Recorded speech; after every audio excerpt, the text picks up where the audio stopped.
And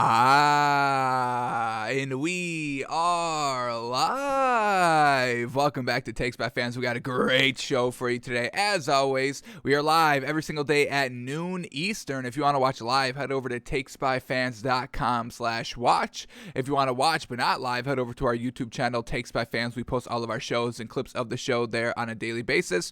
And if you just want to listen, we are on podcasting apps, Spotify, Apple Podcasts, Google Podcasts, iHeart Radio. So however you want to watch or listen, we've got you covered multiple ways.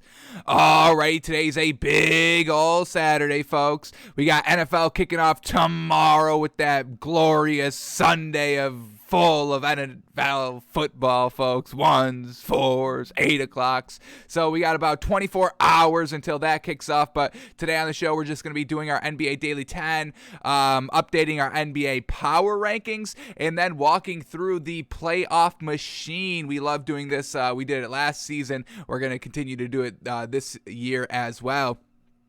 Going through the NFL playoff machine and predicting the winners and the outcomes of this week's game and see how that impacts the playoff standings. And then we'll play around with it to see who could potentially be in the playoff picture and what the seeding is going to be looking like heading into week 12. So we'll play around with that, talk all that through. And then there are a couple of stories that we couldn't touch on during the week. So we'll break down those stories and talk those through as well.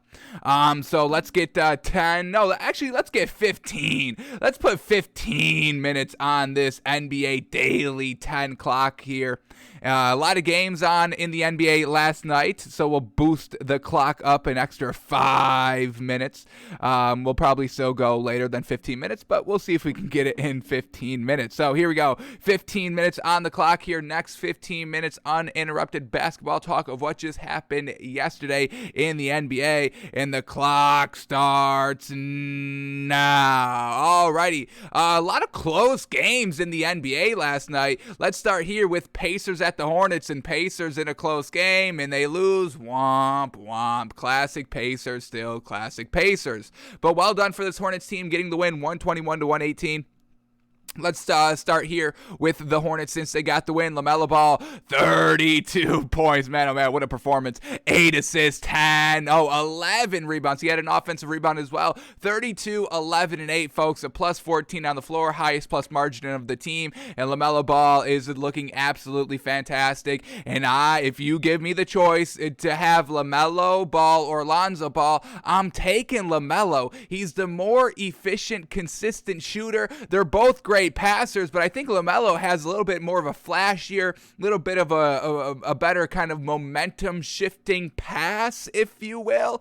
He just brings a lot more energy to the team, in my opinion. I'm loving LaMelo Ball over Lonzo. I don't think that's the most popular opinion, but I see LaMelo Ball being way more consistent than Lonzo is. But either way, they're both good. I'm not knocking Lonzo that much, but I'm just truly praising LaMelo Ball out here. Younger and better. The younger and better Ball? I think so. LaMelo Ball, truly a fantastic night last night. Terry Rozier, only 10 points on 9 shots. Wasn't the most efficient, 0-4 from the 3, but 5 rebounds, 3 assists, not bad overall. Mason Plumlee still holding it down here at the 5. Only 5 points, but only on 3 shots. Not commanding the ball, not trying to take away from what this offense is, which is kind of a high-scoring, kind of outside shooting offense. So Mason Plumlee's got to give this dude mad credit for this Hornets team, folks, holding it down. Obviously not the best big in the league, but just serviceable enough where they're winning games and kind of competing consistently. They just rallied off 5 straight wins, and do they make it in our power rankings? You're gonna have to tune in, stick around here until the end of the segment to see if they get in the top 10 here. But I don't think you'll be disappointed if you are a Hornets fan. We'll just say that. But Mason Plumlee, fantastic night. 5 points, 6 rebounds. Miles Bridges, 14 points, 6 rebounds, and then Gordon Hayward, 25 points, 2 blocks, 3 steals, 3 assists, 4 rebounds. Fantastic. And then this bench contribution, Kelly Oubre Jr. fitting in so great on the bench here. 16 points on 54% shooting, and then Cody Martin, 12 points, 5 assists, and 4 rebounds. So this Hornets team is kind of clicking over the last kind of week, 2 weeks here, and we'll see if they can keep it up here. Love what we're getting from them. And then for the Pacers, classic, they lose close. Sabonis, only 8 points and 6 rebounds. Only one player in the starting lineup had more than 10 points scoring-wise, and that was Malcolm Brogdon with 16 points. Very lackluster night from all the other starters. Off the bench here was where the production came from, and that they played heavy minutes. Torrey Craig off the bench, 14 points, 7 rebounds. We had Goga Badazi, 11 points, 4 rebounds. Brad Wanamaker, 12 points, 3 rebounds. Jeremy Lamb, 23 points, 5 assists, 3 rebounds. So this Pacers team, they have no identity. They can't use their stars, and whenever their stars have a good game, they lose the game. So Hornets get a nice win here, 121-118. Pacers, I don't know what it is. You've got to blow it up. You've just got to blow it up. It's not it. You've tried the last 3 years. It doesn't work. This Pacers team is forgettable. The only forgettable team in the NBA, folks. I like the Cavs better than I like the Pacers. I like the Magic better than I like the Pacers, folks. This Pacers team is absolutely nothing. It's unfortunate, but that's where we are. Hornets get a nice win, 121-118. Alrighty, another close game last night. Warriors at Pistons. Yes, Warriors being close to the Pistons. Unfortunate, but they get the win, 105-102. So they pulled it out at the end. No Steph Curry last night, and they still get the win. That's absolutely huge. And who stepped up? Jordan Poole. Oh my goodness. Jordan Poole, 32.7 rebounds. Jordan Poole, he's a rookie? No, 3 years in, 2 years experience. So yeah, Jordan Poole, this young player, is getting it done. We've seen him be absolutely magnificent this entire year, kind of being a huge number 2 for this Warriors team that kind of needs a little bit of a number 2 till Klay Thompson gets back, and then he could be a number kind of 3. But Andrew Wiggins is kind of a 3, so he could just do whatever the hell he wants whenever Klay Thompson gets back. But big props to Jordan Poole for carrying the load without Steph Curry. Juan Toscano Anderson fills in for Draymond Green at the 3. Didn't really do that much. 2 points. He had 9 assists and 6 rebounds. Pretty solid there. Andrew Wiggins steps up as well. Always consistent. And once again, without Steph Curry, he needs his production to go up more. And it absolutely did. 27 points, 5 rebounds. Well done for the Warriors of getting the win. And let's also shout out Nemanja Bjelica coming off the bench. 14 points, 8 rebounds. And then for this Pistons team, an unfortunate loss here. Jeremy Grant, 19 points. He tried his damnedest. Sadiq Bey, 7 points. We had Cade Cunningham, 19 points, 6 assists, 6 rebounds. Still not enough. And then Frank Jackson leading the team in scoring off the bench, 27 points. Unfortunately, not enough to beat this Steph Curry-less Warriors. But well done for the Warriors winning without Steph Curry. And I mean, man, oh man, still looking like the best team in the league. When you can win without kind of your number 1 player and then number 1 defensive player in Draymond Green, it's absolutely big time. So shout out to Steve Kerr for the great coaching, and shout out for Jordan Poole just to be ready for when his name was called. Alrighty, let's go to the Lakers and the Celtics, which was not a close game. That these last 2 games that we've talked about, very, very close. But the Celtics blow out the Lakers 130-108. LeBron James did play in this game.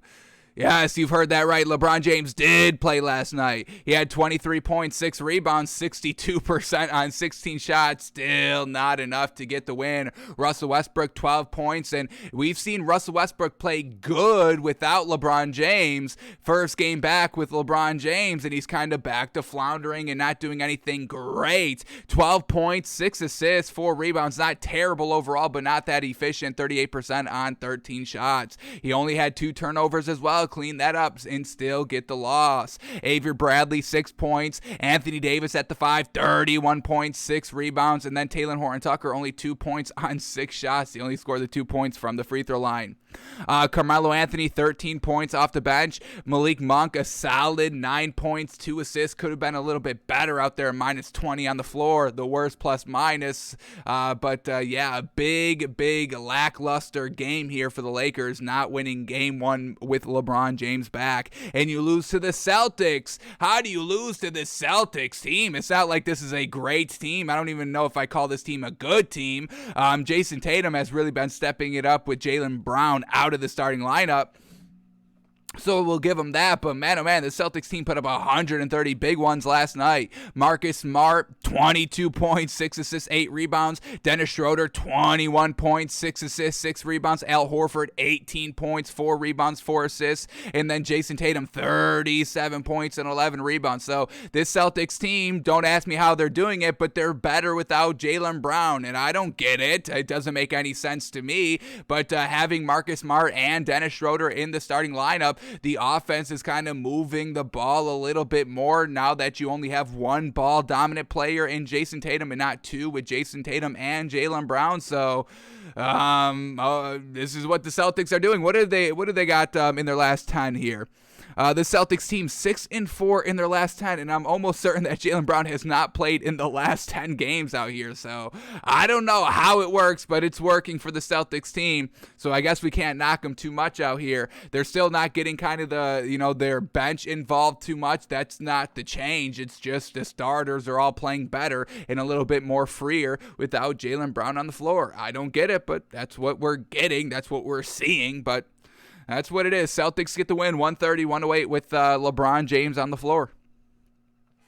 Alrighty, now another close game. So far, the Lakers were the only one getting blown out last night. Magic go close and almost beat the Nets, but lose by 2 here. Nets get the win, 115-113. Once again, let's shout out this Magic team, folks. Cole Anthony, 16 points, 9 assists. Mo Bamba, 12 points, 10 rebounds. Franz Wagner, 17 points, 5 assists. Jalen Suggs, 21 points. And then this great bench contribution from Terrence Ross, 15 points, 4 assists, 3 rebounds, and then Chuma Okeke, 17 points in only 19 minutes. So once again, this Magic team, folks, they're not a great team, but they hold it together, and they rarely get blown out. They're usually very good at being competitive in the game, and it all starts with Cole Anthony, folks. Give this Magic team credit.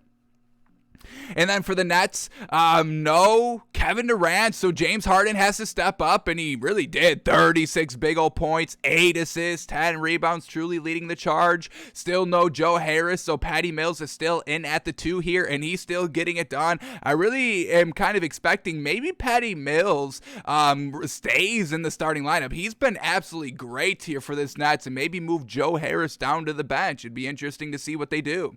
Or what you could do, move Kevin Durant to the 4, move Joe Harris to the 3, keep Patty Mills at the 2 if you want to get crazy with it. We'll see what the Nets do when everybody is at full strength, but so far, loving what Patty Mills is doing. 22 points, fantastic.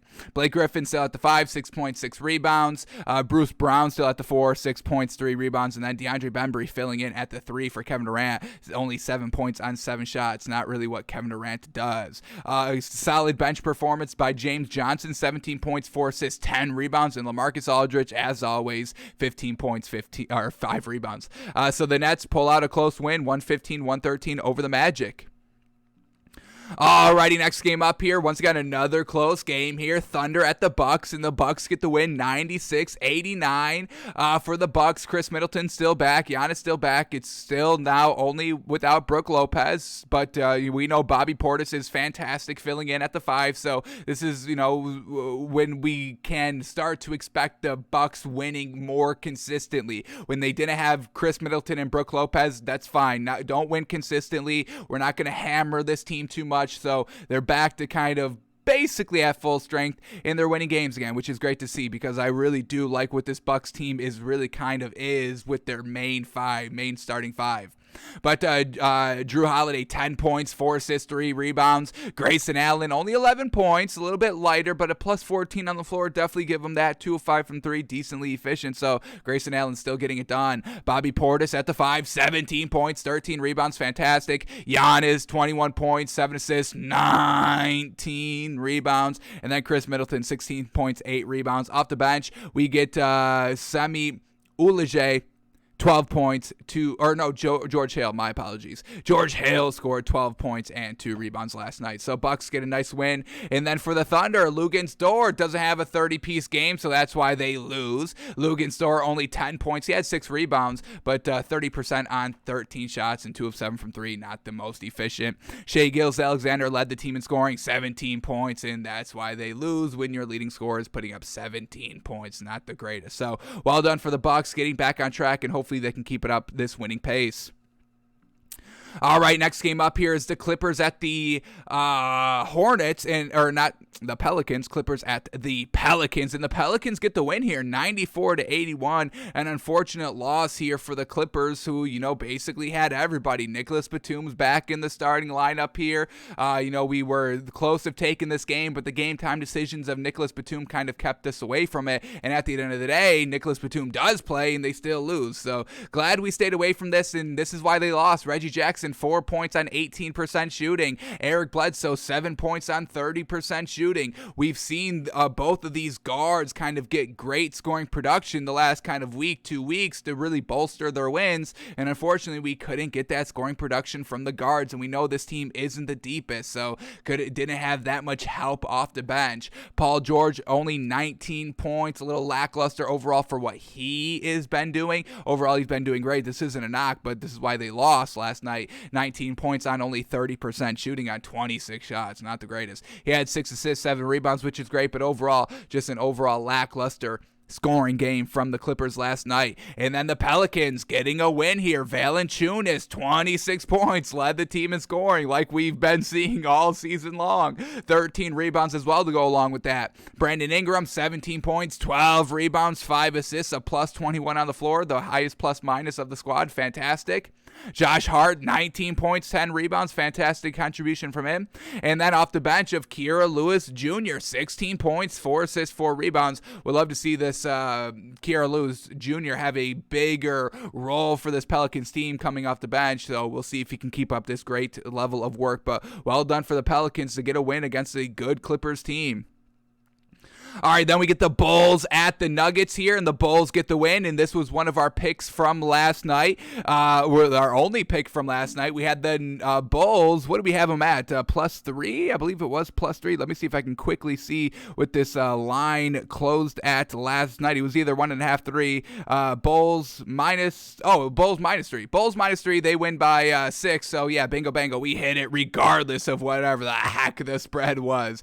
So, well done for the Bulls getting the win. 114-108 over the Nuggets. And once again, this Nuggets team, they just don't have the guys on their squad, and they had that is our 10 minutes here, but we still got 3 games to go, so we can close this out here. But once again, still no Michael Porter Jr., no Jokic, no Jamal Murray here, so lackluster scoring overall. And Aaron Gordon had 28 points, 9 rebounds, 4 assists, which was really, really great, but everybody else was lackluster besides Will Barton. 23 points, 4 rebounds, and 3 assists. But Jeff Green at the 5, 9 points, 4 assists, 4 rebounds. Austin Rivers at the 2, 9 points. And then Monte Morris at the 1, 6 points, 5 assists is just not enough to get this team going and rolling here. So this Nuggets team, they're going to have to figure out their offense at some point. Hopefully everybody can be healthy at some point this season. We don't have the biggest hopes and believability in Michael Porter Jr. being healthy this season, unfortunately.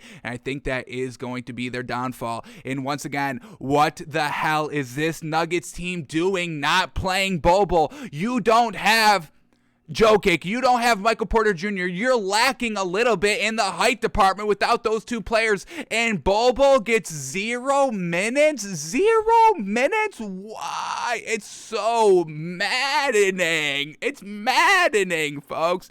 Can we please start playing Bobo? Please, Nuggets, please get that man playing. Sheesh. That's why they lose. When you don't play Bobo, you lose the games. Do you not see this? Jeez Louise. But then let's go to this Bulls team. They get the win. Very well done. Zach LaVine, 36 points. Fantastic. 4 assists, 5 rebounds. DeMar DeRozan, 36 points, 6 rebounds, 4 assists, 2 steals. A great game by him as well. Tony Bradley at the starting 5, 8 points, 5 rebounds. Lonzo Ball, 7 points. He had 6 assists, but once again, 1 of 6 from 3. That's why I'm taking LaMelo over Lonzo Ball all day, every game, every year. We see this in and out. We see LaMelo Ball. He wasn't only good his rookie year, he's carrying it over and getting better his second year, which is great. Seeing players get better every single game, every single year. Where Lonzo Ball, I don't really see him getting better. I know his shooting was kind of okay the first couple of games, and everybody was saying Lonzo's the best shooter of all time. I saw y'all say that, but it's not consistent, folks. It's not consistent. And then Alex Caruso at the 3, 4 points, 4 rebounds. Derrick Jones Jr., a solid game by him, 16 points, 8 rebounds, efficient as heck shot, 70% on 10 shots, a +9 on the floor. Fantastic work. Derrick Jones Jr. can truly be a great 6-man on this team. It could really make this Bulls team go from kind of playoff contender to NBA championship contender. That's how much of an impact Derrick Jones Jr. could have on that team. So the Bulls get the win here, 114-108. All right, then we get the Mavericks and the Suns. Round 2 here, and the Suns beat them again. Good. Winning 112-104. A nice 8-point win here for the Suns. And this Suns team has rattled off, what do we got? 14 straight wins here. What do we got officially?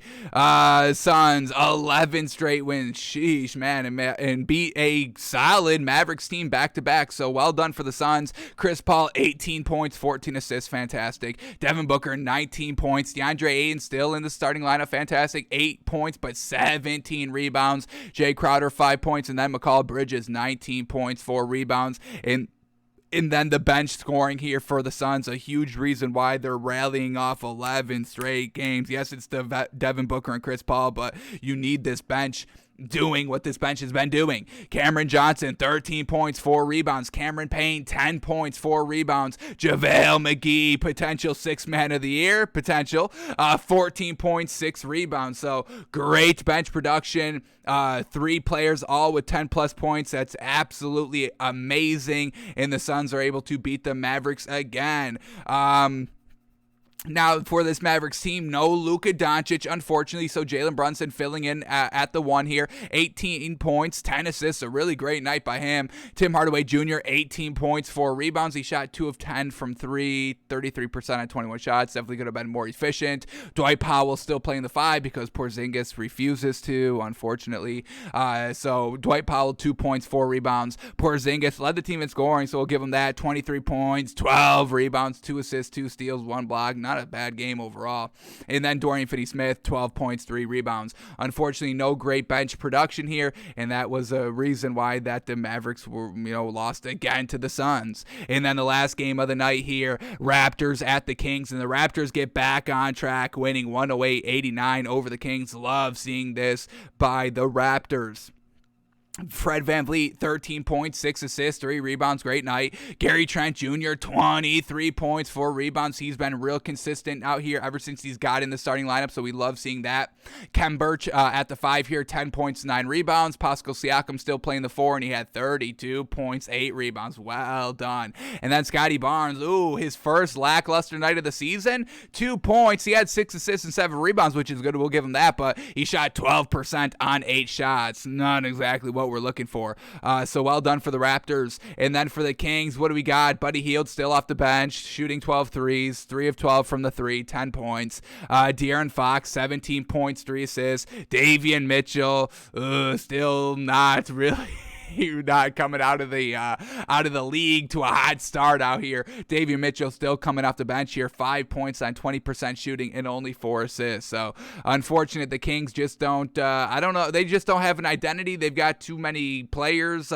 You've got De'Aaron Fox and Davion Mitchell. 2 guards out here. You got Buddy Hield that you don't know what you're doing. Had him in the starting lineup for a couple of games, looking to trade him. He's coming off your bench. So this Kings team, they don't know what they've got too many pieces here. Expect them maybe by the trade deadline to truly figure out the offense on what they want to do, but they're not winning with all this talent. And you've got some tradable pieces, so we'll see what this Kings team does overall here. But well done for the Raptors getting the win, 108-89. Alrighty, now we have to update our NBA power rankings. Well, let's quickly see, is there any great value tonight in the NBA? We just hit Bulls -3 last night. Fantastic. Back on track in the NBA. Only had one pick last night. But let's see what we get in tonight's action to see if there's any great value. Here we go. We got Rockets at Knicks. Rockets +11.5. Knicks -11.5. We're not going to swallow 11 points here. We're not betting on this Rockets team. We got Heat at Wizards. Heat -1. Wizards +1. Interesting. I could definitely take this Heat team. Absolutely. Definitely have to make sure everybody's playing here for the Heat, making sure at least Jimmy Butler is playing. What do we got for the Heat? Ooh, Markieff Morris out. I don't really like that. Bam Adebayo, game time decision. Tyler Hero, game time decision. And then for the Wizards, we got Davis Bertans is out and Thomas Bryant is out. Well, I mean, if Tyler Hero doesn't play, I mean, they won without him last game. That was pretty good. Yeah, so I'm going to take the Heat -1. Jimmy Butler's playing. I expect Bam Adebayo to play as well. Tyler Hero hopefully plays. He didn't play in the last meeting, so hopefully he's good to go in this game. But overall, I mean, you're still going to have one of the big enforcers of PJ Tucker, so you don't need both Markieff Morris and PJ Tucker, but having both is great, but at least one is good to go there for the enforcer, and we'll see if this Wizards team, if they can continue to kind of be the real deal here. But overall, I love what this Heat is all about. We have them as top teams here in the NBA, and we're going to do our power rankings in a second here. Heat do return to the top 10, thank goodness, because Jimmy Butler's back, but Heat -1, yeah, we'll take that. What else do we got? Pelicans at Pacers. Pelicans +7. I get Pelicans +7. Oh my goodness. I know they're on a back-to-back, but so are the Pacers. They just lost last night that we saw. So yeah, give me the Pelicans +7 if everybody's good to go. If Brandon Ingram's not good to go, then maybe he's a game time decision. That could potentially hurt this team, but we know the Pacers don't blow out anybody. Even if Brandon Ingram doesn't go, I hope he does, but I'm taking the Pelicans +7, and if he does play, this is amazing value of getting 7 points here. So we're going to take the Pelicans +7 as well. Okay, we're finding some good value now. We got Hornets at Hawks. Hornets +7. We're going to stay away from that one. I do like this Hornets team, but this Hawks team has rallied off 3 straight wins. They're kind of coming into their own a little bit, and we'll see if this Hornets team is ready to compete with some of the better teams in this league. Thunder at the Celtics. Thunder +10. This is not a good team in the Thunder, and I don't really know what the Celtics are all about. They're looking good, but I don't understand why they shouldn't be without Jaylen Brown. But so we'll stay away from Thunder Celtics. We got Grizzlies Timberwolves. Grizzlies +2.5. Grizzlies looking good, and we'll see if the big three of the Timberwolves can kind of make it close. Magic at Bucks. Magic +11.5. Solid value with the Magic here, especially, with the Bucks being on a back-to-back, but so are the Magic, and we'll stay away from this one. 76ers at the Blazers. 76ers +6.5, and I'm assuming Joel Embiid is still not good here, and we're not buying this 76ers team until Joel Embiid comes back. Overall, we believe in Tyrese Maxey, but they're just not coming away with wins. And yeah, Joel Embiid is still out with the COVID-19. And then the last game of tonight, we get the Jazz at the Kings. Jazz -7.5, Kings +7.5. Jazz looking good here. Don't really want to swallow 7.5 there with them on the road, as well as us already having 2 good games here that we believe are better value. So yeah, we're locking in Heat -1 in Pelicans +7 tonight. We just hit 1 of 1 last night, and we're looking to hit 2 of 2 tonight. Alrighty, now let's update our NBA power rankings. Here we go. We try to do this every Friday. Unfortunately, we haven't been able to do it on Friday the last 2 weeks, so we had to do it on Saturday, but we're planning to return to Friday this week coming up. But we do it on a week stretch out here, so this was our top 10 heading into this week from last Saturday to this Friday. Today's Saturday, but the games haven't been playing, so from last Saturday to this Friday, what has changed in the NBA? This was our top 10. Cavs at 10, Wizards at 9, Jazz at 8, Nets at 7, Nuggets at 6, Clippers at 5, Bulls at 4, 76ers at 3, Suns at 2, and the Warriors at number 1. Alrighty, we are kicking out 2 teams. Is that correct? 2 teams? Yeah, 2 teams out of the top 10. We'll tell you why we're kicking them out of the top 10, and then we'll start from 10 to 1, revealing our new top 10. So we're kicking, and this pains me to do, so I don't want to do it, and we are going to make this team number 11 because I like what they've been doing, but we are going to have to, unfortunately, kick the Cavs out of the top 10. Over the last week, they went 1-3. They beat the Celtics, but then they lost against the Nets, the Warriors, and the Celtics. But this Cavs team, they've been keeping games close without Jared Allen. We all know Colin Sexton is out for the year, but they've been so competitive. They've been keeping games close. That game against the Warriors, they had a nice 13-point lead going into quarter number 4. So I love this Cavs team. They've still got the fight in them, even though overall their roster is lackluster compared to the other great teams in this league. And all the injuries, they've still been keeping it close. So I'm still giving credit to this Cavs team by putting them at number 11 in our power rankings, and I hope that they can return to the top 10 at some point this season. I love the heart and the fight and the grit that this Cavs team is playing with this season. Unfortunately, we do have to move them out of the top 10 for this week. All right, and then also moving out of the top 10 is the Nuggets. This week they went 1-3. They beat the Blazers, but then they lose to the Mavericks, the 76ers, and the Bulls, which are all really good, solid teams in this league. And this Nuggets team, without Jokic and without Michael Porter Jr. and obviously without Jamal Murray, they do have the potential to obviously return to the top 10 and be a great top 10, 5 team in this league. But we need to see those players return first, and we don't have any kind of real big believability that Michael Porter Jr. will be healthy for this season. So Cavs, Nuggets, unfortunately have to move out of the top 10, but that means we get 2 new teams in the top 10, so we could definitely celebrate those teams.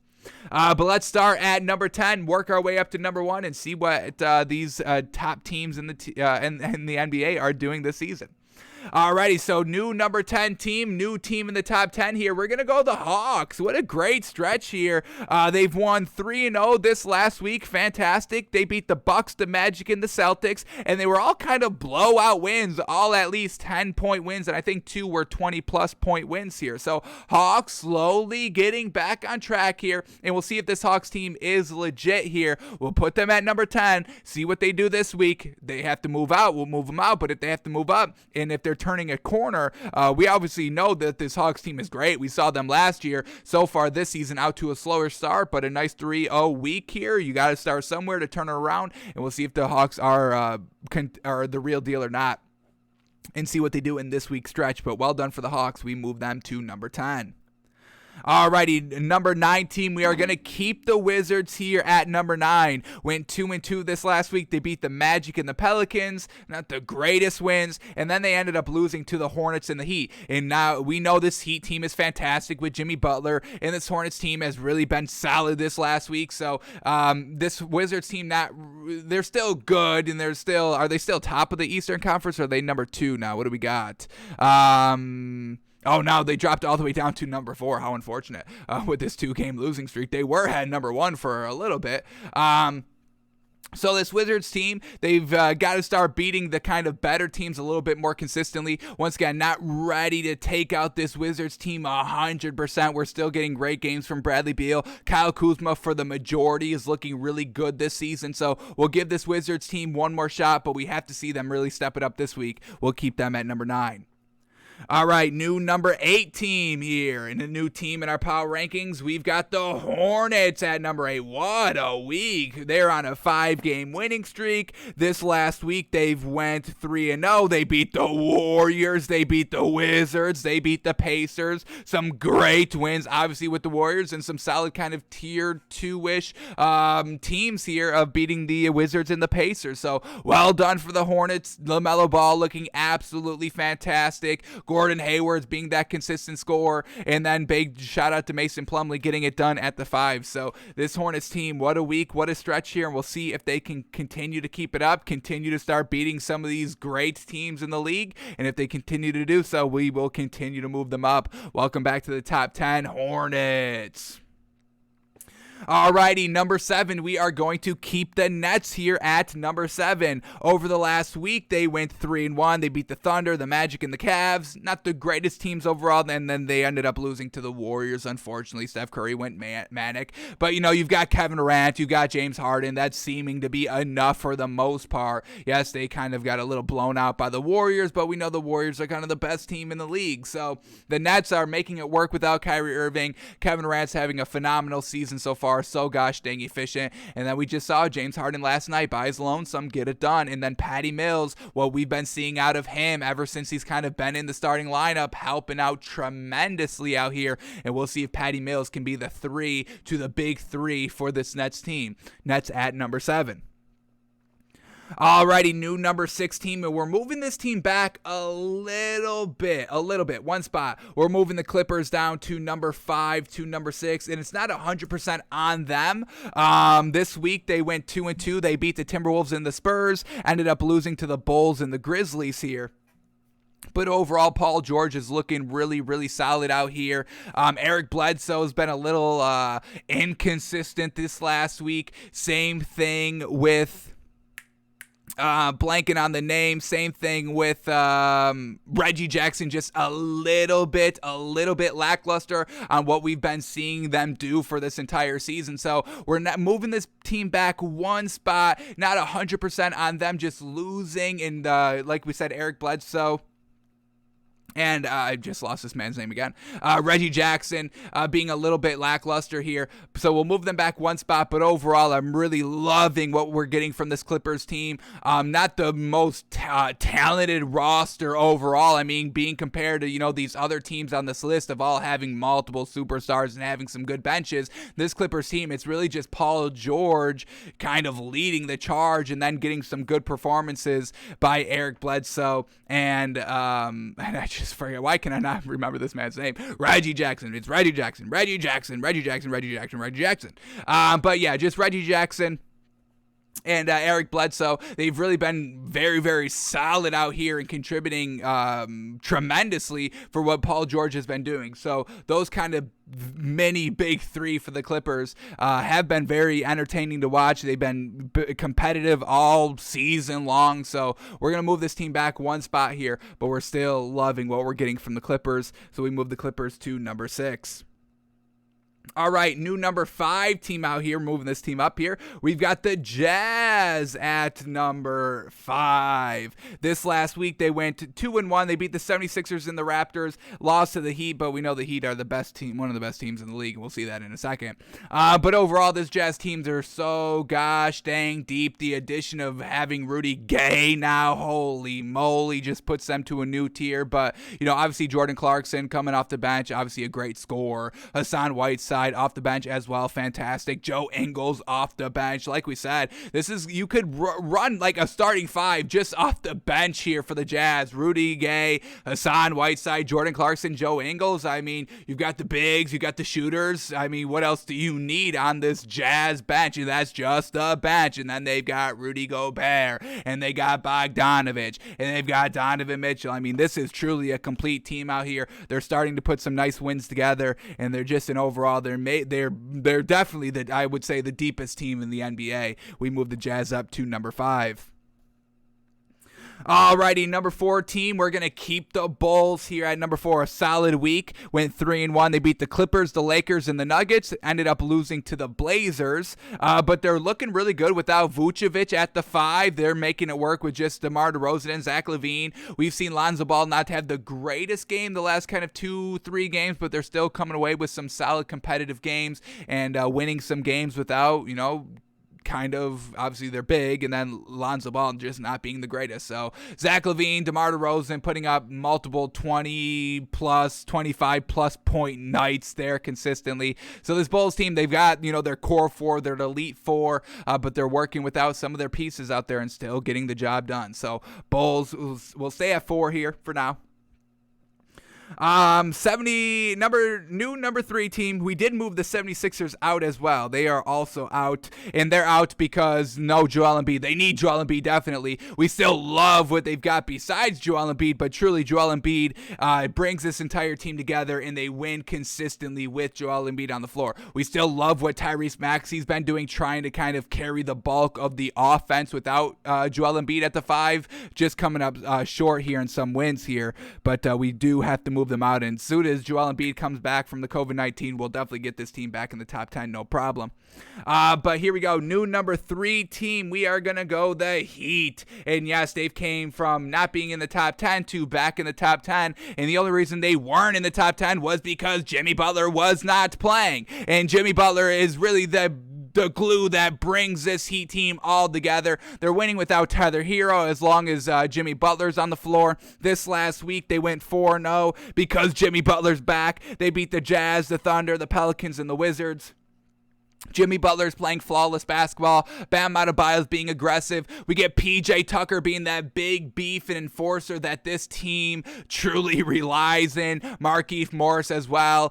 Tyler Hero, fantastic. Kyle Lowry, he's able to be a true point guard, so Jimmy Butler can just be the pure scorer that really he is. This Heat team, when they're all healthy, which they are really right now, they're almost unstoppable. Yes, unstoppable. Defense, offense, they've got the complete team. Great coach, great facilitators, great energy all around this team. Heat, man, sheesh, they're deep. They've got it covered. Heat at number 3.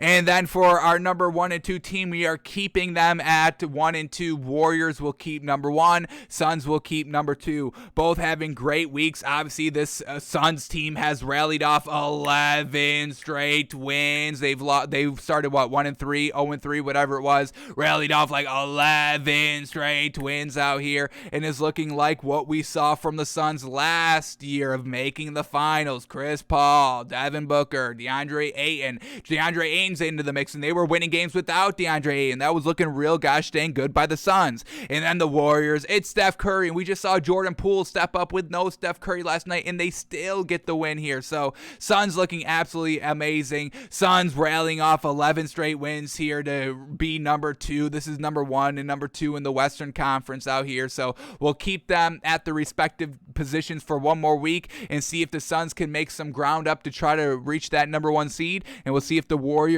flounder at all to go down to number 2. But overall, 2 great teams in the NBA getting it done and winning consistently. You gotta love it. So Suns at 2, Warriors at 1. All right, so this is our top 10 heading into this week of stretch of games. So we'll re-update this on Friday. From today to Friday, we'll see what changes, and we'll reorder our top 10 next Friday. So this is what we've got going on, folks. Hawks at 10, Wizards at 9, Hornets at 8, Nets at 7, Clippers at 6, Jazz at 5, Bulls at 4, Heat at 3, Suns at 2, and the Warriors the best team in the league, folks. Alrighty, that is all the basketball we needed to go over for today. So let's quickly touch on some stories, and then we will get into the playoff machine and see how this week's outcomes will affect the overall playoff seeding. So here we go. First story up to touch on quickly here.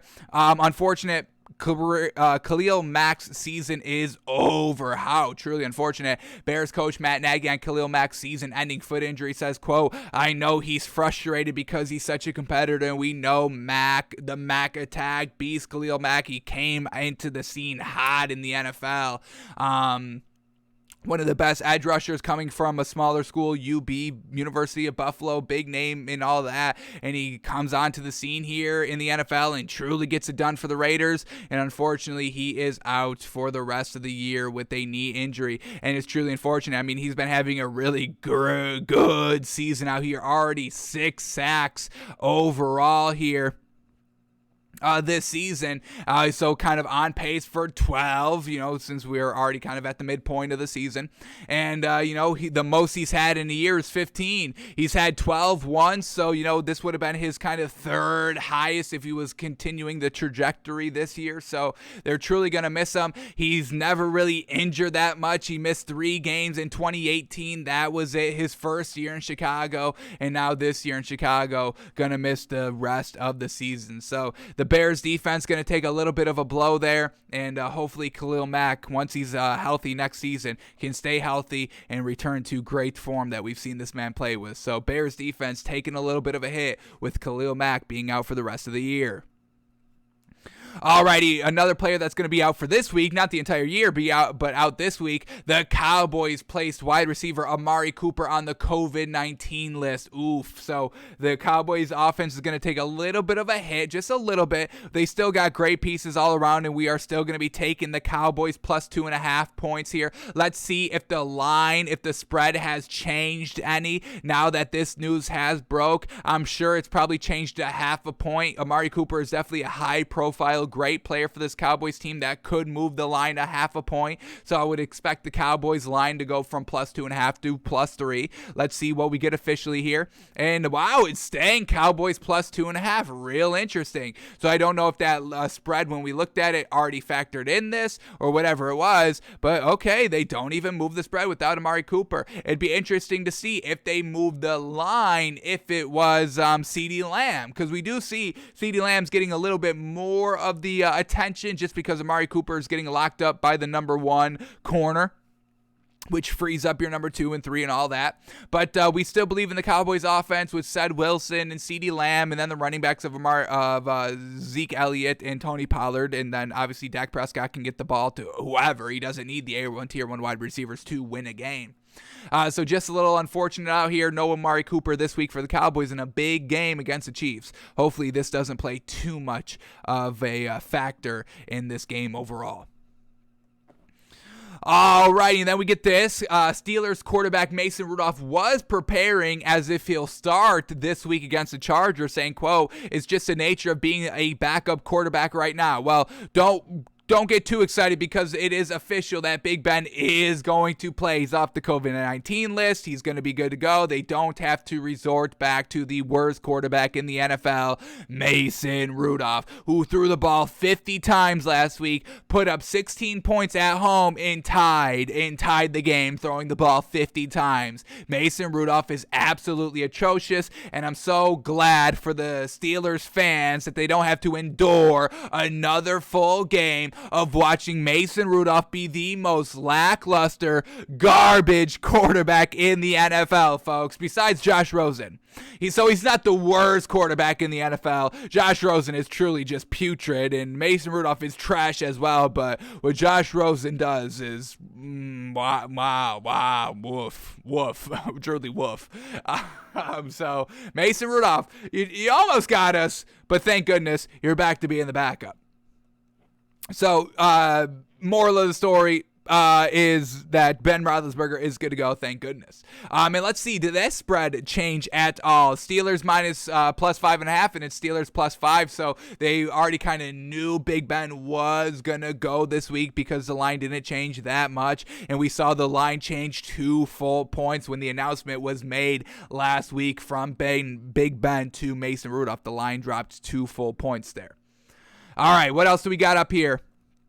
DK Metcalf, he was kind of reflecting this week. He said, quote, on his repeated outbursts, saying, quote, "I've got to grow up and continue to get better." So we've seen him get ejected. What was it, last game, 2 games ago? Ends up getting ejected from the game because of an outburst, unfortunately. I don't mind outbursts. Obviously there's a line between an outburst and just going like over the top and, doing this all the time and being a true diva, a crybaby, whatever you want to, call it. But, this is the passion. This is the game. This is competition and all that, so I've got no problem with players being frustrated, especially, the Seahawks team, losing and the offense stuttering for the most part over the last kind of month of games. So I've got no problem with DK Metcalf being passionate and all that. It definitely can't get ejected. I mean, you can't hurt your team while, having the outbursts and all that. So let's see what DK Metcalf is kind of saying here and seeing if he needs to clean up anything and seeing what he's kind of reflecting on. So here we go. Unlike Peter Pan, DK Metcalf plans to grow out of his fighting phase. The Seattle Seahawks 23-year-old wideout was ejected late in Sunday's shutout loss in Green Bay after getting into an altercation with a couple of Packers players. It marked the 3rd time this season Metcalf was called into Coach Pete Carroll's offense for extracurriculars.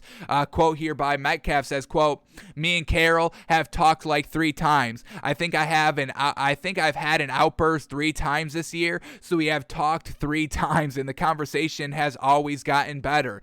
Quote, I'm a passionate player, and I'm never going to back down from anything. He understands that, but at the same time, I'm starting to become a leader on this team, and I've got to grow up and continue to get better. I know that I'm still a work in progress. I don't like to use my age as an excuse, but sometimes I forget that I'm 23 years old. I have to continue to grow each day, and the mistakes are going to get fixed." So, and that's exactly it. He's starting to become a leader. He's starting to become a captain on this team. Obviously, DK Metcalf, him and Tyler Lockett, both A1 tier 1 wide receivers for the Seahawks team. So, DK Metcalf knows kind of the weight and how much he carries on the Seahawks team. So he's learning that. He's recognizing that. He's getting better. Hopefully he doesn't get ejected again, but he knows what the problem is. And now all we need for the Seahawks team, for their believability, and bettability to increase, is just their offense to start getting it done,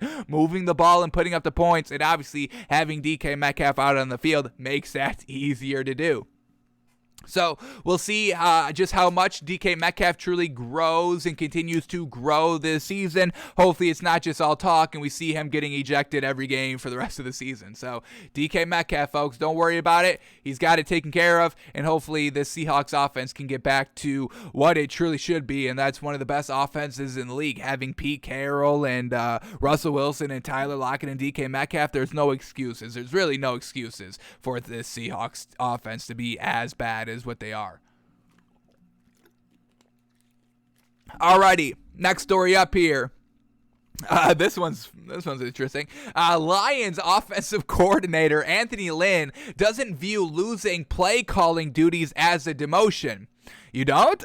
You don't see, hey, Anthony Lynn, we're gonna take that playbook from you. You're not gonna be calling any plays anymore, okay? It's not. No, this isn't a demotion.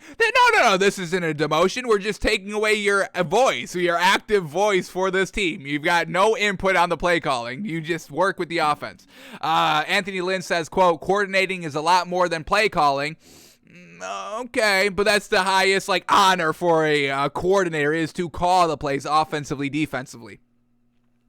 So let's read what they're doing here with Anthony Lynn and what he's truly saying. I mean, this Lions team, they've got to change something. Something's got to give here. You've got to try and mix something up. I mean, this is truly, your season's over. It's unfortunate for the Lions, but the season's over. You're not going to make the playoffs. I mean, you have to win out, and you can't win a game. So you're not going to win out to try and make the playoffs. And now you've got to figure out, how can we improve for next season? We've got to get it figured out this season so we can be competitive next year. So, yes, Jared Goff is trash, and that's hurting Anthony Lynn. It also could be the play calling. They're not scoring. They're not moving the ball offensively here. And they don't have any pieces, once again, making it hard for Anthony Lynn to call a good game plan. So the Lions, I don't fault them for taking the play calling away from Anthony Lynn, because you have to figure it out. Is it Anthony Lynn? Is it Jared Goff? We can kind of figure it out at the back end of the season. So we're going into next season. Do we need the quarterback? Do we need an offensive coordinator? Do we need both? Do we need neither? What do we need? So I've got no problem with the experimentation out here, but to say Anthony Lynn is kind of being okay with not having the play callers anymore after he just got fired as a head coach. So we're seeing Anthony Lynn, okay, we're going to take head coaching duties away from you. Okay, we're going to take offensive play calling duties away from you. It's not the greatest look for Anthony Lynn out here. But let's see what he's saying out here, and if it's okay, if he's good with it, what's up. So here we go. Detroit Lions offensive coordinator Anthony Lynn doesn't view head coach Dan Campbell's taking over. Oh, Dan Campbell. Oh my God, Dan Campbell's taking over play calling duties. Okay, now this is gonna be interesting to see if Dan Campbell can call plays. I don't know if I trust Dan Campbell calling plays. I really don't even like him as a head coach. Y'all know that. So this is gonna be interesting this week to see what the Lions do offensively. I don't see Dan Campbell putting a better game plan and calling better plays than Anthony Lynn. But let's see what he says here. Quote, I wouldn't say that. I don't know. I don't see it as a demotion. I've been in Dan's shoes, and if I was 0-8 and I need to spark my team, then as an offensive guy, I probably would have done the same thing, to be honest with you, and I have. I would be a hypocrite if I didn't agree with what he did. So that's great that Anthony Lynn is truly kind of understanding and be like, hey, it comes with the territory. I'm not the head coach anymore. I'm 0-8, or we're 0-8 as a team. They've got to do something. So at least Anthony Lynn is okay with it and he understands it. So that's okay. That's good. What else do we got here? Unlike many coordinators, Lynn understands the head coach is looking for a spark, any spark, to jumpstart his winless team. Lynn echoed Campbell's comments earlier in the week that it was a collaborative process calling plays, but the offensive coordinator didn't let on to how many plays he called throughout last Sunday's tie against the Steelers. He said, quote, "I thought it worked well. I thought we worked well together last week. He asked me my opinion on certain things, and he makes those calls, but he wanted to talk to the quarterback. That was the main thing. He wanted to communicate with the quarterback, and only one person can do that, so he's got the headset, and I will call plays. I'll call it through him, and I'll assist him and do whatever he wants me to do." So this was kind of what we saw last week, and they weren't able to come up and beat Mason Rudolph after Mason Rudolph was literally gifting him the game, and still Dan Campbell couldn't get it done. So I don't like Dan Campbell calling plays. He wanted to speak to the quarterback all game last game, and that didn't work. So we'll see what the Lions do this week, but it's a lot of dysfunction out here, doing things that aren't going to result into wins that you think will result into wins. It didn't last week. We'll see if it changes this week.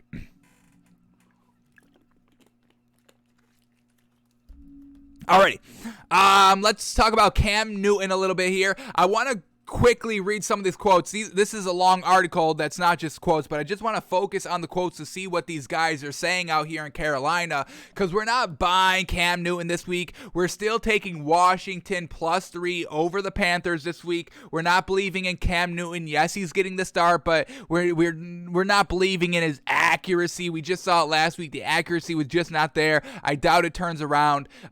This was the reason why he lost the starting job in New England and why he got kicked out of Carolina as well. But I want to see what Matt Rule is saying, because all I'm hearing from Matt Rule and Cam Newton is just the culture. They want to change the culture around Carolina. Well, you got to win. Winning will change the culture. You saying that, hey, I want to change the culture, and doing everything besides winning to change the culture, winning changes the culture. Winning will move the needle the most of changing the culture. Cam Newton giving away 5 free tickets is not going to change the culture. Cam Newton rushing in for a touchdown when they're losing 28-0 is not going to change the culture. But that's all we've been hearing all week, is we're changing the culture. Bringing in Cam Newton is going to change the culture. Is it? I mean, if this was the big game master plan from week 1, then why not? Then why cut Cam Newton in the first place? And why not bring in Cam Newton earlier if this was not a kind of last-ditch effort to try to be competitive? But now we're switching focus to the culture change. So is Matt Rule kind of tempering down expectation, be like, hey, we're not really expecting to win. We're expecting to change the culture. We'll win next year when the culture's changed. So they've gone from trying to win and be competitive with Sam Darnold, but now that Sam Darnold's down, it's like, okay, let's change the culture because we're kind of SOL for the rest of the year because we don't have a quarterback. But I want to see what they're saying here. We've got really no believability in Matt Rule. We really haven't loved what he's done overall the last year and a half as the head coach here for the Panthers. Didn't love the decision getting rid of Teddy Bridgewater for Sam Darnold. We didn't really see that as an increase at all. We thought it was kind of a step back because it takes a long time to kind of get a solid kind of repetition with the quarterback. That's why, teams with rookie quarterbacks or just kind of first-year quarterbacks, we don't expect them to kind of get it done and together kind of that year. It kind of takes like, all right, now that they've got everything figured out for a year under their belt, now the second year is really when we expect everything. So, we saw them lay a nice foundation last year with Teddy Bridgewater, and they blew it up for no reason for Sam Darnold, who's never proven himself, and we've seen him be trash this season. Now he's injured, and now, once again, the Panthers don't have a quarterback. quarterback, and they're resulting back to Cam Newton. So let's see what we're getting here in this kind of article. Let's see what Matt Rule is saying here and how many times they talk about changing the culture. I think the culture is good here. The defense of this Panthers has changed the culture by themselves this season.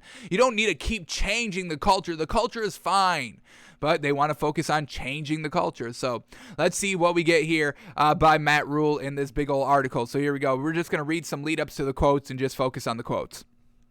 So here we go. The second lesson was reflected in the Panthers going to Newton without fear on his first snap since preseason, then showing even more faith in him minutes later. Quote here by Matt Rule saying, quote, Jimmy talking about finding a way to change momentum and win every game. How is the head coach impacting the game? It challenges me every week. Okay, just focus on this game and what I can do as the head coach and what we can do as coaches to give our guys a spark, to have some momentum. So it's putting Cam out there and letting him run the quarterback power, knowing that if he scored, our entire team would be uplifted. And when he did and did again, it was pretty special. Now that is true. I mean, that I do appreciate from Matt Rule, always providing the spark, and that's exactly it. Doing what's going to be best for your team to get that spark. I mean, the Lions are looking for a spark. That's why we just read that Dan Campbell's taking over play calling duties. It's all about the spark. So I've got no problem with Cam Newton playing last week. We liked it. It's just overall as a full body of work, and now that he's the starting quarterback for this week's game, I mean, you're going from just being a spark into being kind of the engine that's going to make all the sparks. So can Cam Newton do that? We don't really think so. We don't think so. We thought he has done it in his career. We're not knocking Cam Newton's overall career, but given all these circumstances, I don't really see him being great right from the get-go, and I really don't see him being good for this season. So we'll see if Cam Newton can be the engine and not just the spark anymore. Another quote here, quote, it takes guts for Joe Brady to call that sprint out with Cam, never having seen him throw a pass. Joe Brady calling sprint out on the goal line on first down. He never seen Cam put on a pair of shoulder pads and throw a pass. He hadn't been in pads for us yet. So once again, Joe Brady, I love the aggressiveness that we saw from him last week. It ended up paying off, but now last week and this week are totally different. He's not just a gadget. He's not just a spark. He's the entire machine that produces the spark and the momentum. So we'll see if Joe Brady can call a nice game plan for Cam Newton this week. Alrighty, let's get to another quote here. Here we go. Let's read the lead up. But all the same, the basic premise of Rule's plan has remained. He wants a tough, physical team, a brand that should be identifiable as its deployment is fixable. Saying quote by Matt Rule. There are two different things to me. The brand is who we are and what we stand for. I always tell our guys, it's not what you do, it's how you do it. Our brand, we want to be a tough, hard-nosed, physical, competitive team. To me, if that means we rush with three, then we rush with three. The tactics to get there, to me, are completely different than the strategy. We want to play great defense. We want to run the football. We have these strategic things we want to do. Now, if 1 week it's two backs, I formation power football, then great. If the next week, like last week, it's Cam, PJ Walker, red zone, good, whatever it takes. So they're going to a whatever it takes mentality now that you don't have Sam Darnold. Cam does bring good energy to this team. So Matt Rule is saying, hey, our brand, we want to be tough, hard-nosed, physical, competitive team. Cam Newton is definitely that. You're not a dual threat quarterback in this league not being competitive, not being physical, not being hard-nosed. I mean, you're going to be running into defenders that are trying to take your head off, especially since you're the quarterback and you're running. The defense takes special disrespect in that and tries to go even harder. So Cam Newton's always been physical. He's always been a solid leader. I don't love all of his leadership, but most of his leadership is good out here, and it's definitely physical. And we saw him running the ball last week and all that. He'll be the first one to get hit. He doesn't matter. He'll be the first one to deliver a hit as well. He doesn't care. He's all about the team and, getting it done at the end of the day. So for that, Cam Newton definitely kind of speaks to the kind of culture change shift that they're going for here in Carolina. Alrighty, we get another quote here. Let's read this lead up here.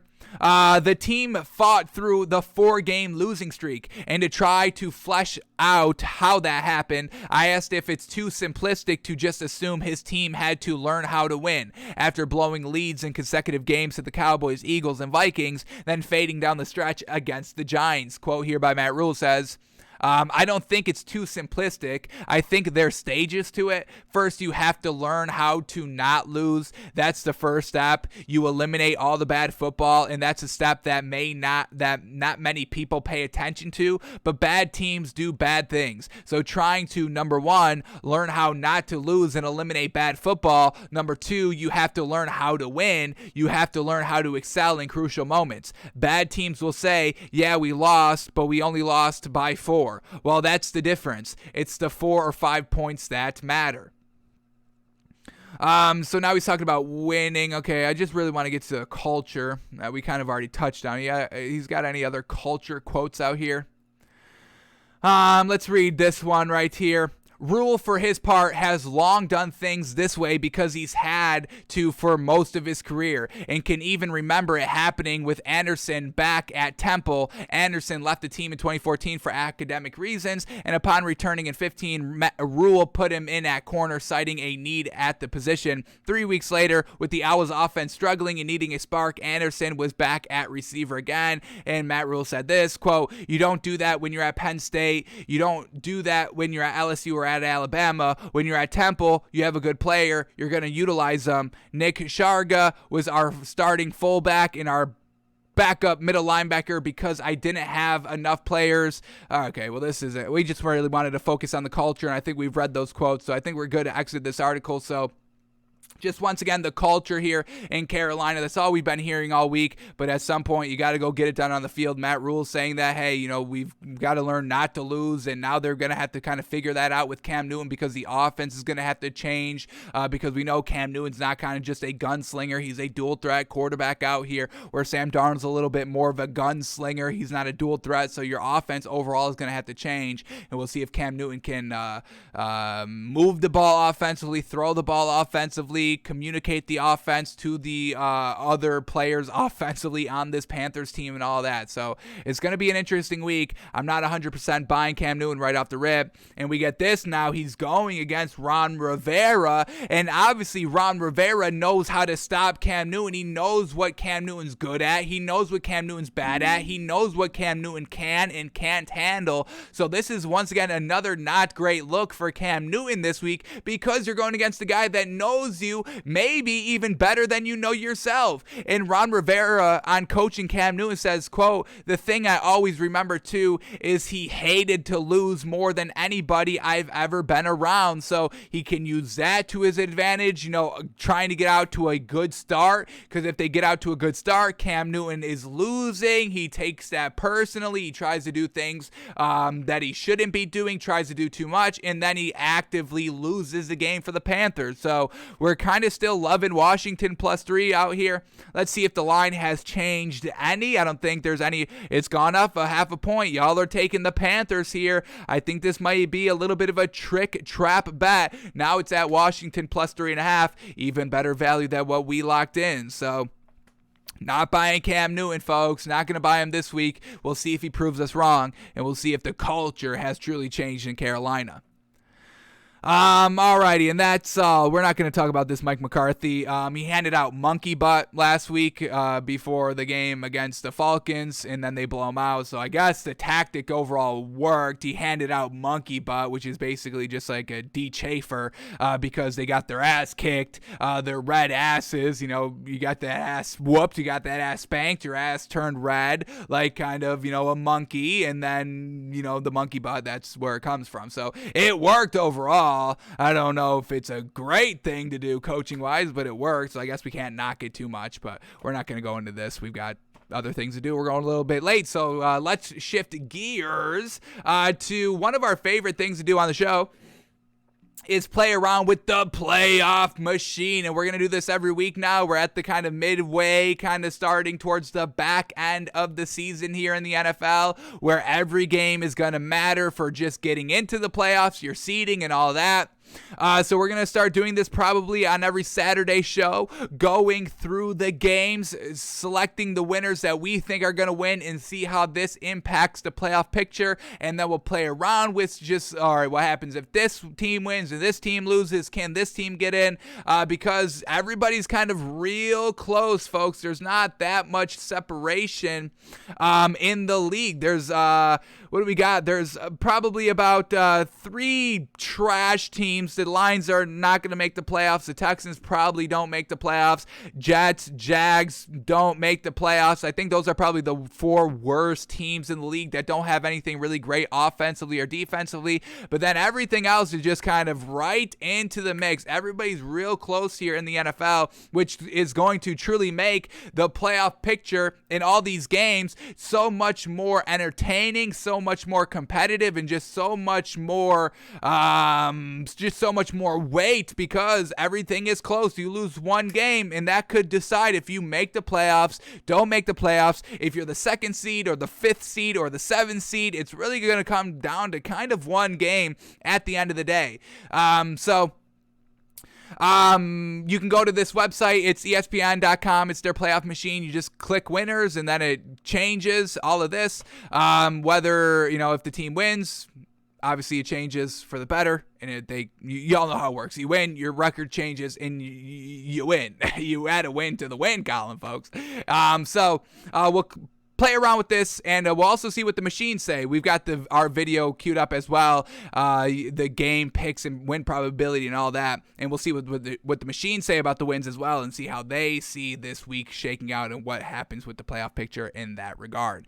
But let's stop all the explaining on what the playoff picture and playoff machine is all about, and let's start picking some winners here. So in the AFC, the Titans are the number 1 seed at 8-2. The Bills are the number 2 seed at 6-3. Ravens 3rd seed at 6-3. Chiefs 4th seed at 6-4. Patriots are the 5th seed at 7-4. Look at that. The Patriots are the 5th seed in the AFC. Absolutely wild.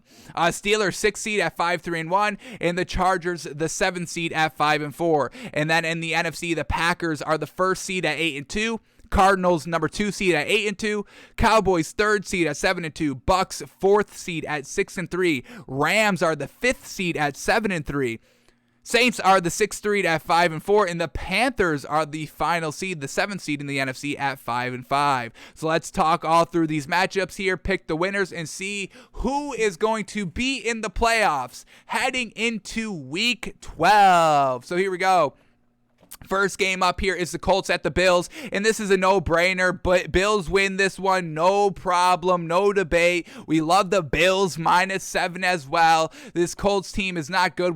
I just watched Hard Knocks last night, folks, and first of all, how little underwhelming. I don't know if Hard Knocks has that same magic in the NFL season now that we've got everybody talking NFL, where in the offseason, Hard Knocks has like the exclusive look in one training camp. We don't really need that exclusive look during the NFL season because we're all getting the exclusive looks. Like, we don't need the extra. So I don't know if this is truly hitting. Nobody's even talking about Hard Knocks. It was a good episode. It was classic Hard Knocks, but it's like, does it have that same magic, that same je ne sais quoi? I don't think so.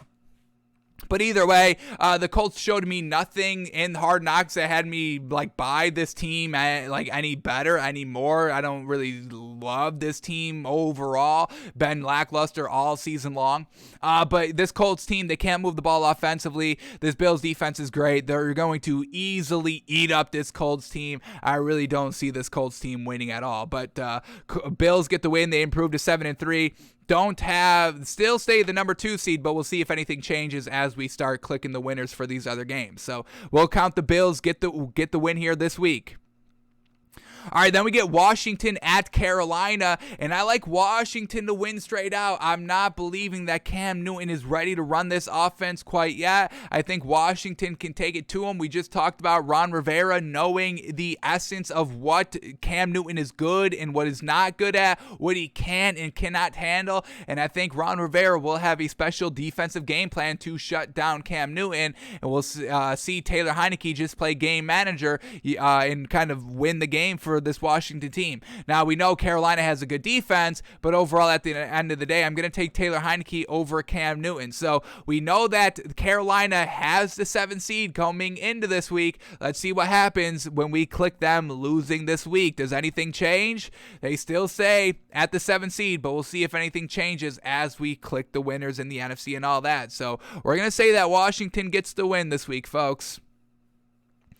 All right, then we get the Ravens at the Bears. Matt Nagy coming off the bye. Absolutely trash record, 0-3. We've seen this line jump. No Allen Robinson this week for the Bears, and that's definitely going to affect this Bears team 100% because they don't have that many weapons in the first place offensively, definitely at the receiver position, and they haven't really been utilizing Allen Robinson as much as they really should be. And that goes to Matt Nagy because he's the one calling the plays out here. So this Bears team is nothing great. We're going to have the Ravens winning this week over the over the Bears. Can't see this Bears team winning. They're holding Justin Fields back. They're not letting him kind of do what he needs to do to win the game, which is kind of a healthy balance of run and pass with Justin Fields like they're doing in Philadelphia with Jalen Hurts. It's so easy for Matt Nagy. All he has to do is watch what the Eagles do and do the same thing. Like they're kind of identical personnel-wise in the offensive unit. Kind of same dual threat quarterback, young dual threat quarterback that has good arms and good legs, can move the chain, can believe in them, can rely in their ability to get it done. Don't have A1 tier 1 wide receivers, has good wide receivers. The Bears have Allen Robinson, who they don't use. The Eagles, they have Devontae Smith, who they do use, and they're starting to win and do better offensively. So they've literally got like the same blueprint they should, but we see one team struggling and one team getting better every single week. So we love the Ravens here. We get them the win, and they still say the 3 seed, even because Buffalo does win. Now, if we do switch this to the Colts winning, does this increase the Ravens moving to the 2 seed? And it does, and the Bills would actually drop down to the 6 seed. But let's wait, and then we'll click around after we pick all the wins because we got to get a nice baseline so everybody's at kind of 10 or 11 games overall. So things change a little bit more, but we will switch it around and play around to see what happens if this team wins instead of this team and all that. But we are going to predict the Ravens win. Then we get the Lions at the Browns, and this one's an easy one. The Lions, Dan Campbell's taking over play calling duty. Yeah, we'll see if that works. It's not. And the Browns at home here need a win off of their shellacking that they took against the Patriots last week. So we'll have the Browns winning. So far, that doesn't increase them into the playoffs just quite yet. Then we get the 49ers at the Jags. Alrighty, this one's going to be interesting. I think the 49ers are going to pull it out. And now with the Panthers losing and the 49ers winning, the 49ers get into that 7th seed. Ooh, this is what we're talking about, folks. Everything is so close that games are truly, if you lose, you're going to probably lose your spot on a weekly basis because everything is so close. People are half a game back, maybe even 1 game back. They're ready to take that spot. So 49ers can get into the playoff picture this week. They need the win. They need Carolina to lose, and I think both of those things happen. All right, then we get Green Bay at the Vikings, and this one's going to be a good game as well. Division rival, and I think the Vikings are turning the corner. We took the Vikings plus 1 point. We're believing the Vikings get the win. We're going to say the Vikings win. Let's see what happens to the playoff picture. If that happens, then the Vikings get the 7th seed. So the 49ers, they could also not get this 7th seed if they do win. Vikings have the tiebreaker over them, and the Packers do drop down to the 3rd seed with the loss here. Arizona moves up to seed number 1. Cowboys move to seed number 2. So a lot of shakeup here. Once again, one game could truly decide a lot of seeding here because once again, everything is so gosh dang close. But let's keep it up here. Keep going through these weeks of games. We get the Dolphins at the Jets. This isn't going to change anything, but we're going to take the Dolphins here. We're taking that minus 3.5. We believe they can win outright against Joe Flacco, who hasn't won a game in a year. He had 4 starts last season, lost them all. Okay, good luck. Alrighty, we get the Saints at the Eagles, and this one's a tough to call. I really don't know. We stayed away from this one, picking no Alvin Kamara, so I'm going to go the Eagles winning here at home, and the Eagles don't get into the playoff picture quite yet, need a couple of more wins, but we do see with the Saints losing, they drop to the 6th seed, and the Vikings are now, the Saints drop down to the 7th seed, and the Vikings go up to the 6th seed, so the Vikings could potentially not be in the playoff picture before Sunday's game and then move to the 6th seed at like minimum. That's kind of good, folks. That's crazy. Once again, everything's so gosh dang close. Are you seeing it now? It's visualizing now. This is why we got to start the playoff picture a little bit earlier than what we usually do, because there's just so much that can happen on a weekly basis here, gamely basis, that changes the entire picture. All right, we get the Texans at the Titans, and we're going to obviously predict the Titans here, so they are going to keep the number 1 seed this week. Then we get the Bengals at the Raiders. Going to be a really good matchup here. Let's see. We'll come back to this game. We'll pick this game last just to see if it changes anything, because both of these teams are kind of in the hunt, just not in the picture yet. So we'll pick this game last. Let's move on to Cowboys at Chiefs. Going to be a good one as well. I'm going to count on the Cowboys getting the win here with their defense, and we'll see if this Chiefs offense is truly the real deal or not this week against a great Cowboys defensive-led team. We're going to predict the Cowboys get the win. We've got them plus 2.5 in our official picks. So with the Cowboys winning, they could move up to the number 1 seed. We still have to pick the Arizona game to truly see if that's for true or not. But with the Chiefs losing, they could potentially fall out of the playoff picture, and the Raiders sneak in at the 7th seed with just the Chiefs losing. So once again, everything is close here, folks. Every game truly matters. You can go from the 4th seed to out. You can go from out to the 6th seed, just like that. No problem. All right, then we get the Cardinals at the Seahawks. We're going to predict the Cardinals win this game. No DeAndre Hopkins here. We're expecting Kyler Murray to go. This is still a game time decision here. So if Kyler Murray does win, Cardinals probably win. If Kyler Murray doesn't play, then I'm sure they probably lose. But let's say that the Cardinals win, and they will be the number 1 seed this week, because we do predict the Green Bay loses. All right, then we get the Steelers at the Chargers here. Big Ben is good to go this week, but the Steelers defense a little bit of banged up with the COVID-19, some injuries, all of that. So we're going to say that the Chargers get the win here, and the Chargers stay the 4th seed with the win, and the Steelers, because they lose, now we get the Bengals and the Raiders in the playoffs at the 7th seed and 6th seed, but we still have to pick that game. Here we go, the last game, the Monday night game, Bucks and Giants. We're going to predict the Bucks win, and nothing changes with the Bucks winning. So now let's predict this final game here. Bengals at the Raiders. I don't even know who to choose in this matchup. It's going to be, I think these are two really, really even teams that both desperately need a win out here. I'm going to say that the Bengals get back on track with the win.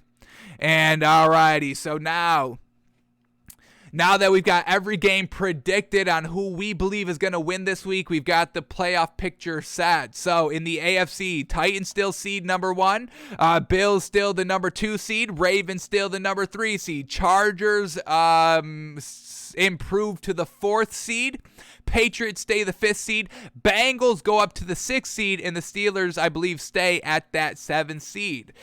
So Chiefs fall out of the top wild card spot, and the Bengals get inside as well. That's what we think is going to happen this week. And then in the NFC, the Packers lose the number 1 seed to the Arizona Cardinals. Cowboys are the number 2 seed. Green Bay falls to number 3 seed. Bucks stay at the 4. Rams stay at the 5. Vikings jump to the 6th seed, and the Saints stay in the 7th seed. Now let's play around in some of these matchups that are still close and all that to see what is going to happen if some of these other teams get the win. So let's say the Raiders beat the Bengals this week. What happens if the Raiders beat the Bengals? Then the Raiders will get that 6th seed. So it's really going to depend on who wants it more here, the Bengals or the Raiders. They both can get in the playoffs with the win here, and we'll see which team can get the win. So we're going to go back to the Bengals getting the win here.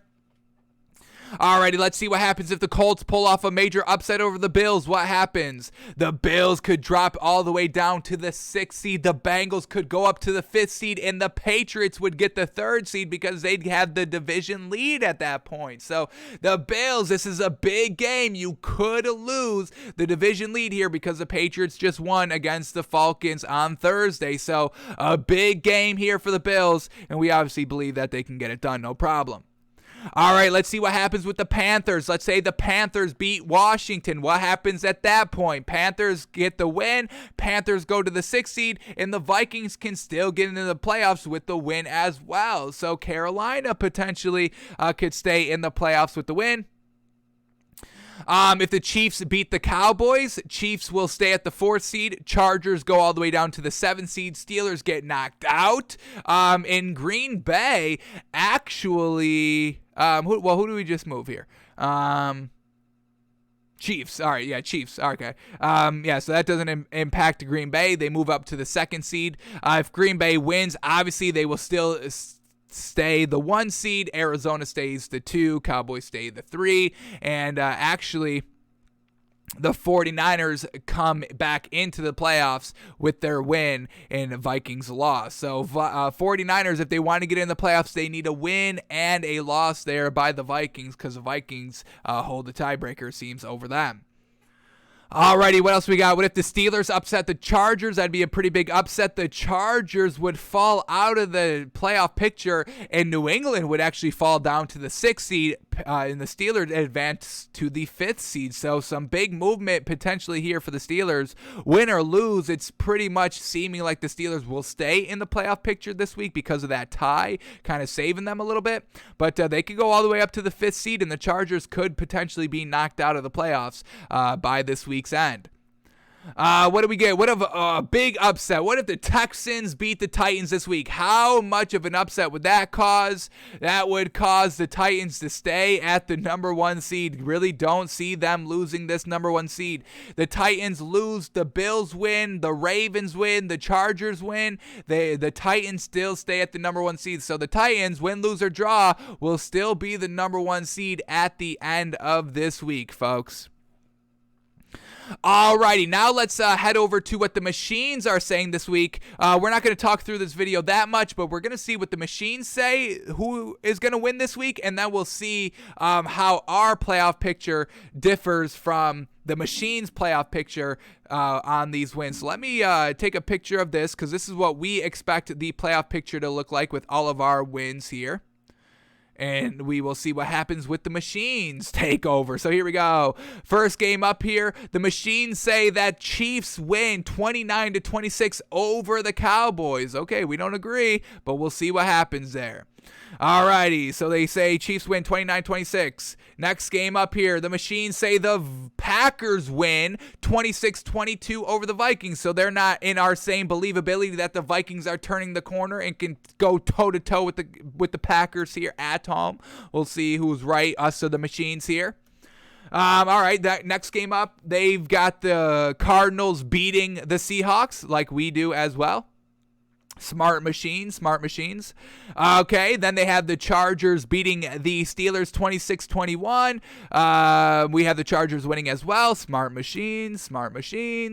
Next game up here, they have the Bangles beating the Raiders 25-23 like we say as well. Okay, little discrepancies between us and the machines in this first 2 picks, but we're seeing eye to eye here over the last couple.